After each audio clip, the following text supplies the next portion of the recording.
We will no longer tolerate this airwave pollution. We are the East Coast Metal Confederacy. This is our stand. A stand against the mediocrity you've been force-fed. This is our family. This is the ECMC. The takeover begins. Takeover begins now.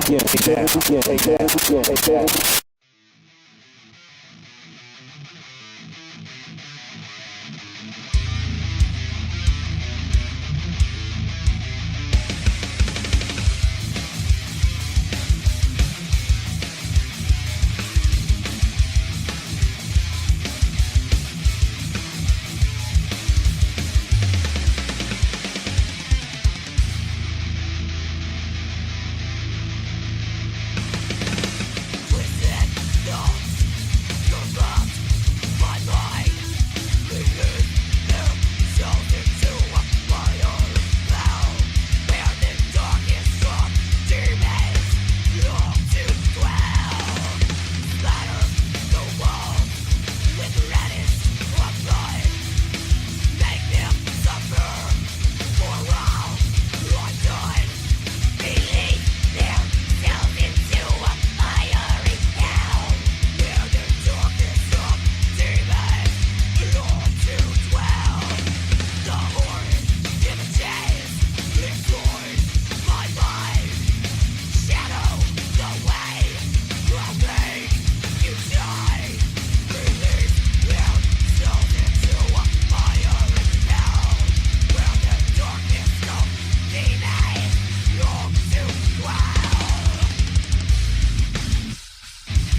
All right, ECMC Takeover Rock Addict Radio. Hanging around, got on the phone with me, none other than the guys in Black Plague. Say what's up, everybody. Hey, what's up, guys? All right, real quick, roll call. Let everybody know your name and what you do in the band. This is Joe. I play guitar. I'm Stephanie. I do vocals. I'm Dave. I do rhythm. I'm Brandon. I do percussion. Percussionist. And our buddy Jatan ducked out early. He's our bass player. My typical co-host for the show, he's a bass player. I give him all kinds of shit all the time, so that might help. That might happen. I don't know. No. All right. So a little background information. Tell everybody how Black Plague got started. Well, funny. We met at a Mayhem festival date in DC. We all talked about how much we love metal and how we wanted to kind of jam. And sure enough, one day we all met up, played some music, felt pretty good, and we found Jatan and kind of rounded out the foursome. Started playing a few gigs, realized we needed a little bit more dimension, so we added in Dave and played a couple more gigs and played for some big name bands like Avatar and Barrelman 5000 coming up and Butcher Babies and Mushroom Head, and here we are, so moving right along. Oh, yeah. That's pretty cool. It all started at a meeting up at a Mayhem festival of all places. I mean, you're talking thousands of people in one place, you know? That's... Yeah, it worked. It was musical. Oh, yeah, that's right. The guy, our newest member, ironically, introduced us all. So it kind of we've come full circle. That's pretty awesome. That definitely works. I know where you're talking about with Mayhem Festival as well. I've actually been to Jiffy Lube. Oh God, I couldn't tell you how many times I've been to Jiffy Lube for shows. Pretty awesome place. I like it. Yeah. Yeah. Let's go around, everybody. Talk about influences. Who the person was that made you pick up the instrument or start singing, things like that. I'm a big fan of Yngwie Malmsteen. This is Joe. Huge fan of Soilwork, Treyu, Trivium, guitar work. Hell yeah. Anybody else want to Steph, check? what about you? Well, it's funny enough, I started singing out, like, in weddings and churches. And then I got introduced to metal, and one of the first big shows I went to was Mayhem Festival, and I went with Joe, our guitarist, and I saw Maria in this moment for the first time. It's back in their gritty days, and I saw her on stage, and I was like, shit, I really want to do that. And so I just put my best foot forward, man, and pushed, and I was, thankful to be able to get those distorted vocals just roll out like butter. And I mean, my singing, I've been singing for a long time, but pretty much just seeing her for the first time, I was like, damn, that's really cool, and the music I love. So to be able to do it's really cool. But that's one of the main influences was in this moment, seeing them, and Angela from Arch Enemy too. So. Oh yeah. Definitely listening to your all's music, listening to the vocals in it in particular, you've definitely got a very, very powerful range. There's no question to that. Growling, singing, the whole 9 yards. Speaking of the album, the EP, it's called "Dead Is the Believer." What was the reasoning behind the name of the album? Is it each individual song like its own journey, or is the whole album as a whole like a journey altogether? I think we, as far as Black Plague, we've kind of centralized a lot of our themes around death and and darkness. So it kind of some of the songs from the EP were on an earlier EP of ours called Necropolis, where we did a whole concept basically around the city of the dead. So we kept the death, concept, so to speak, in there. Will be Awake is the Dreamer. Yeah, and the full length albums are going to be called Awake is the Dreamer. So we like things to come full circle, and you live, you die, and in ours you you reincarnate, you come back. So full circle, just like all the band members. Good stuff. Yeah, exactly. Yeah, exactly. But I mean, as far as other influences and stuff, early metal, we've got a wide range. All of us like different things. I'm myself, I can speak for Jatan too. We like a lot of progressive music, like Nightwish, Blind Guardian, and Dream Theater. Oh, yeah. And we like some of the the new metal stuff like Korn, and and then you get into the heavier stuff like Slipknot. and whatnot. So we're all over the place. I think that's what kind of adds to our sound is we've got so many varied tastes in music. To have that varied taste makes a varied sound altogether. Definitely. Yep. Of course, you guys mentioned you all have opened for some big name bands, Avatar, Mushroom Head. What would you guys say is probably your biggest highlight on stage at any given time? Honestly, I mean, these guys are probably going to say something a little different, like the Avatar. But one of the big things for us was our first actual gig. We were playing for it was kind of like a country type of festival, a lot of country bands, and we come out there playing metal, and we expected to scare everybody. And one thing I'll never forget is watching people at first kind of take a step back at what they heard, but then they took 5 steps forward, and everybody that was there started making their way to the stage. And I remember thinking to myself, and us talking about it after it was over, it's like, wow, we grabbed the attention, and that was what we were shooting for. So that was, me personally, that was my cool moment. The Avatar show was definitely awesome. Playing for big name bands and seeing how the pros do it, seeing the guys who they live their music. You know, we all got 9 to 5s, but that's what they do, and seeing them do that was really inspiring. And then playing for the fans of those bands and firing them up before the show was awesome. That was a super cool show. I mean, like, as soon as we walk out on stage, just the amount of support that we had people chanting our names out in the crowd. It was pretty cool. Oh, yeah. I don't think there's a single show that gave me, one huge high that's different from the other. I think every single show for me is like that. Like, I love doing all of it, which I know everybody does, but I think the biggest thing for me is looking out into the crowd and seeing somebody sing my lyrics. It's pretty crazy. It's pretty cool. Mm-hmm. That's a big high for me. Like, when I can see, like, the last big national we opened for was Butcher Babies, and I had never seen this one girl before in my life. We played in West Virginia, and we were singing one of our songs called Bring Out Your Dead, and she was singing it second go around, like she had known the song forever. And I was like, dude, that's fucking cool. I mean, but it was cool. Oh, you said that show was in West Virginia? Where at? The B Club in Yeah, West Virginia. yeah, up in Huntington. Oh, Yeah. okay. I think I actually saw flyers for that. Was Dead Face Down part of that one? Yeah. Bunch of red dudes. Oh, yeah. We've actually done work with them. A great bunch of guys right there. Hell yeah. So on the other side of the fence with the highlights or the rock star moments, so we like to call them, there's the other side that is the Spinal Tap moments. I'm talking like fuck-ups, anything crazy, embarrassing moments. Do you all have anything like that? I mean, everybody has their pop string moments, and we've had some straps drop picks, drumstick issues. I think the moment I never forget is how you play the small gig with all the bands and cramming into small places, and one of the other drummers in the gig tried to walk off with my cymbals, and I'm running around like a madman and losing it. And I'll never forget playing angry that night. I was upset, and I showed it. My drums took a beating that night. I've had some times where I've kind of just been in the mode, and I just black out, and I'm forgetting my lyrics, and I'm like, fuck it, I'll just make some shit up. I'm just going to insult.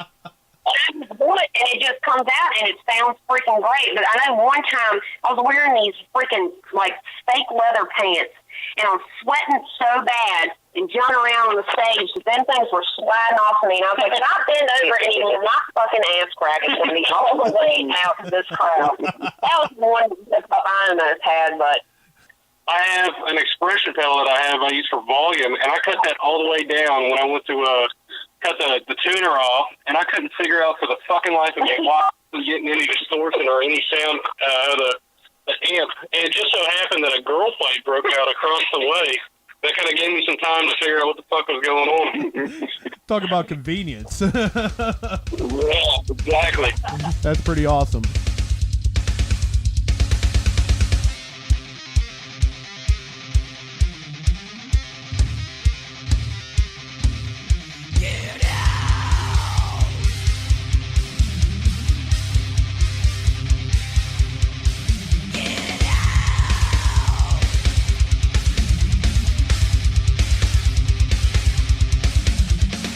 You're contagious, addicted, so unrestricted.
All right, question for Stephanie. Being a female fronted band, well, I mean, you can answer it or not. I don't know. It might be a little bit too much. Have you ever had any weird offers or gifts or any creepy stalker like fans or anything like that?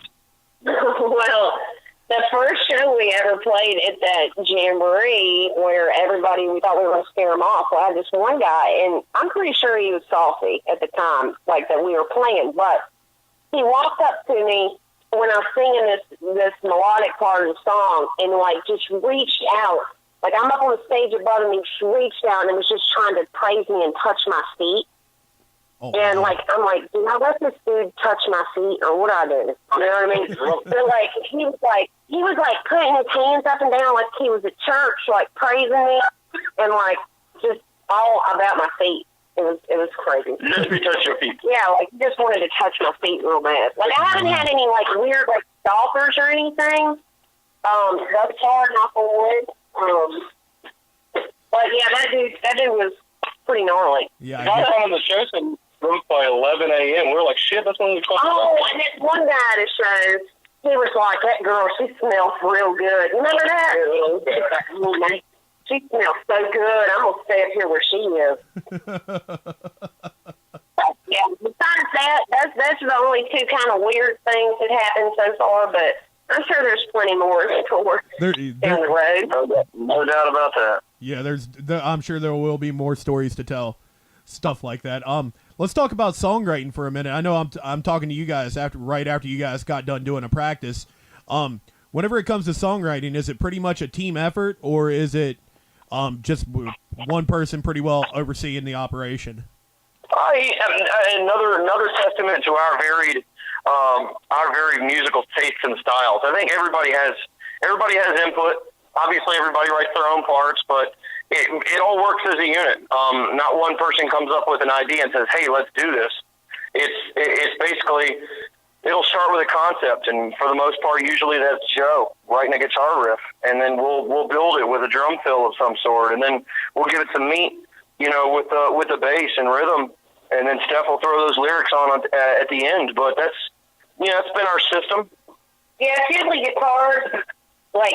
And it's crazy because, like, when Joe and Dave, like, sit down, they just start playing shit, and it just sounds epic, like, off the bat. And it's like, damn, there's the next song right there. Like, they just start playing, they don't talk about anything, and just do it. It's like they want to work together. Money riff. And then it's drums with them, and then it's me last. Right. Certainly not least.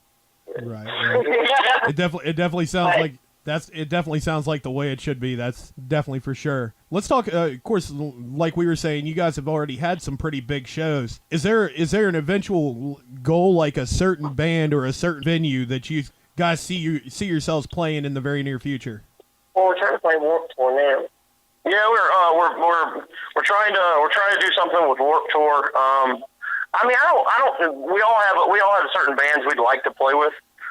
Some we've already accomplished. I mean, the Avatar and Mushroom was like a 1-2 punch, right, because we've got some big Mushroom Head fans. But I mean, I don't think as far as specific bands anymore, really. I mean, we've got, again, we got our favorites, but we want to play a big festival. I'll play Rock on the Range.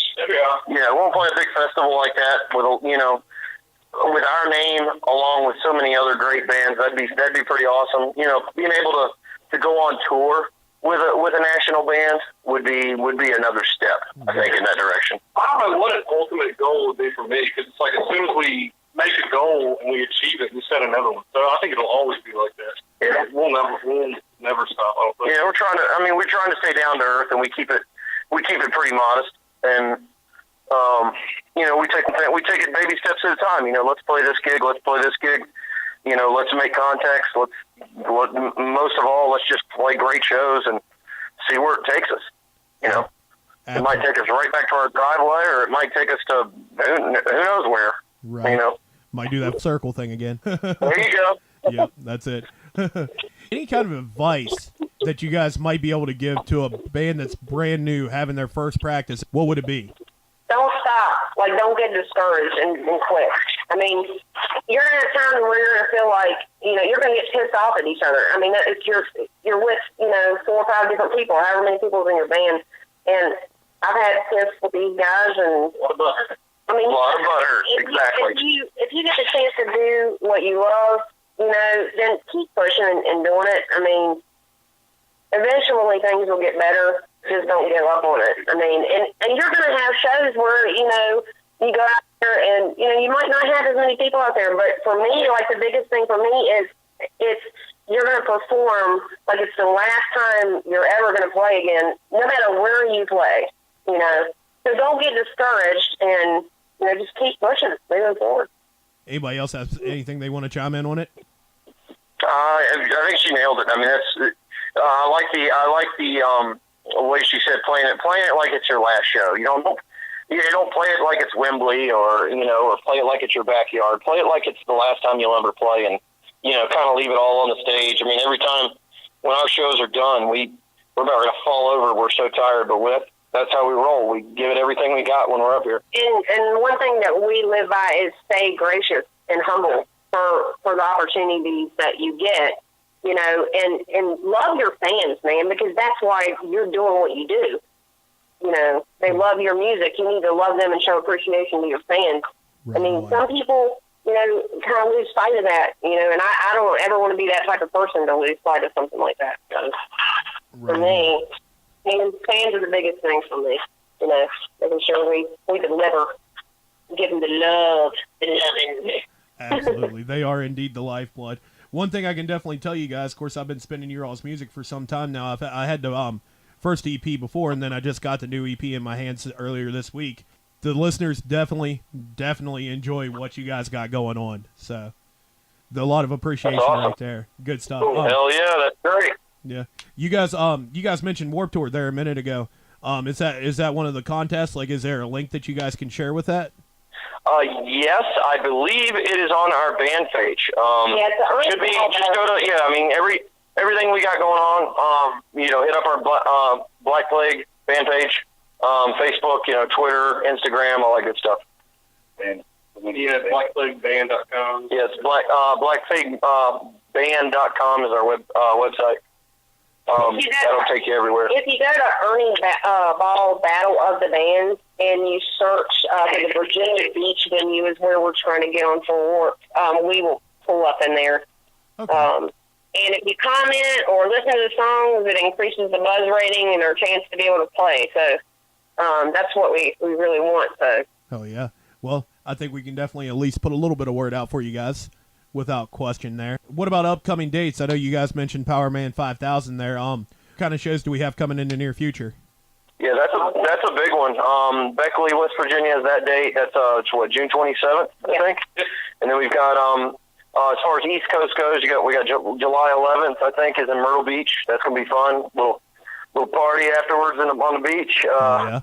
Next in 2 weeks though, we'll be playing in Chicago. Queens of Metal 5. There you go. Queens of Metal, little festival they got going on in South Chicago. Bobby McGee's, that was called. Yeah. I think we're gonna play a couple little Roanoke shows for our folks here, and then basically we're gonna take the summer and hit other places. So we won't be playing locally for a while, but we're gonna try to start spanning the East Coast and see where it takes us. We're trying to get the play out there. We're trying to infect everybody, so we're gonna travel a little bit. Yeah. Nothing wrong with that at all. Absolutely not. Get spread the word and get you guys out there. That's definitely the most important thing. Yep. I want to thank you guys very much for chipping in, being part, playing along. Like I say, the listeners enjoy everything that you all have, that you all have put out there so far. So I imagine they're going to enjoy this as well. Thank you. Thank you. Hey, thank you for your support. Thanks to everybody listening. Keep on rocking. Yeah, man. Yeah, not a problem at all. Alrighty, well, thank you guys very much for taking the time and doing this. This has been really, really awesome. Yeah, man, thank you so much. Thank you. Thank you.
Your